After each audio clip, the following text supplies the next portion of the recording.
Assalamualaikum warahmatullahi wabarakatuh.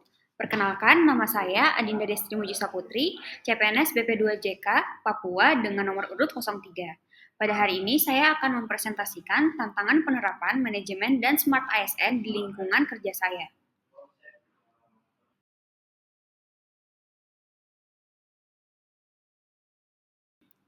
Setelah saya mengidentifikasikan isu yang ada di tempat kerja saya mendapatkan 3 isu, yaitu isu pertama, penguasaan penggunaan aplikasi kerja terkait pengadaan barang jasa oleh CPNS BP2JK Papua. Yang isu kedua, yaitu potensi terjadinya benturan kepentingan dan pelanggaran integritas seperti gratifikasi, suap, dan pemerasan oleh CPNS BP2JK Papua.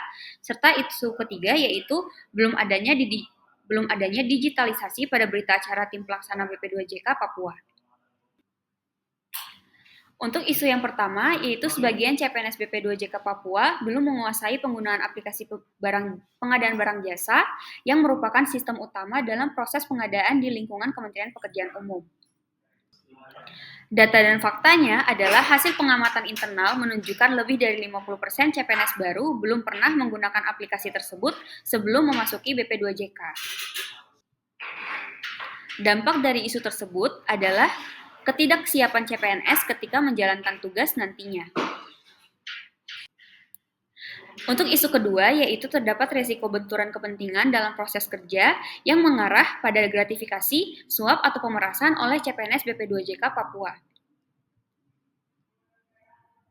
Data dan faktanya, yaitu terdapat laporan nasional KPK bahwa sektor pengadaan barang jasa adalah salah satu sektor dengan risiko korupsi tertinggi.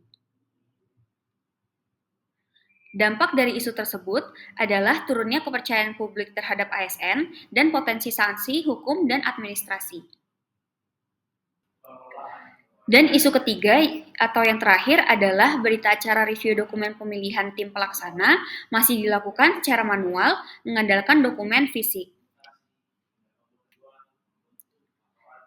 Data dan faktanya adalah belum ada SOP khusus untuk digitalisasi berita acara review dokumen di BP2JK Papua. Dampak dari isu tersebut adalah keterlambatan proses pengadaan karena menunggu kelengkapan dokumen fisik dan sulit melakukan monitoring progres dan audit secara cepat. Nah, dari ketiga isu tersebut, saya menentukan core isu dengan teknik tapisan isu ASG, di mana hasilnya pada isu pertama, penguasaan aplikasi pengadaan oleh CPNS mendapatkan skor tertinggi yaitu 15 karena langsung mempengaruhi output kerja, efisiensi waktu, dan ketepatan administrasi.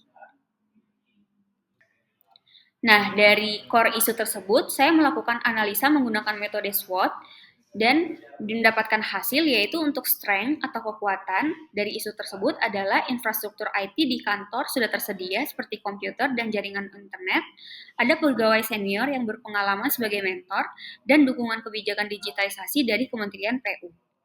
Weakness atau kelemahan dari isu tersebut adalah kurangnya pelatihan teknis untuk CPNS, tidak ada modul praktis penggunaan aplikasi yang terintegrasi, dan ketergantungan pada pegawai senior untuk operasional di aplikasi. Opportunities atau peluang dari isu tersebut adalah tersedia platform e-learning dan bimbingan teknis online, kemitraan dengan LKPP dan Pusdiklat untuk pelatihan pengadaan barang jasa, dan kebijakan pemerintah mendukung percepatan digitalisasi pengadaan. Dan terakhir, threats atau ancaman adalah risiko kesalahan input data yang berdampak hukum, keterlambatan proyek karena proses pengadaan tersendat, dan perubahan kebijakan aplikasi secara tiba-tiba tanpa pembekalan. Nah, dari analisa menggunakan SWOT ini, saya mendapatkan bahwa akar penyebab utama masalah ini adalah kurangnya literasi digital teknis dan pelatihan terstruktur bagi CPNS terkait aplikasi pengadaan barang dan jasa. Adapun rekomendasi dan solusi dari isu tersebut adalah untuk jangka pendeknya, yaitu pelatihan teknis intensif, penyusunan modul dan video tutorial, dan mentoring harian, atau penugasan mentor dari pegawai senior untuk mendampingi CPNS. Untuk jangka menengah, yaitu simulasi proses pengadaan menggunakan studi kasus proyek yang nyata, evaluasi kompetensi berkala, dan penerapan reward dan recognition atau apresiasi bagi CPNS yang cepat menguasai aplikasi. Adapun jangka panjangnya, adalah integrasi digitalisasi dokumen, pusat belajar internal atau learning management system atau seperti akses kapan saja untuk melakukan pelatihan dan juga kolaborasi dengan LKPP dan Pusdiklat untuk update fitur aplikasi dan kebijakan yang terbaru. Sekian yang dapat saya sampaikan, kurang dan lebihnya mohon dimaafkan. Wassalamualaikum warahmatullahi wabarakatuh.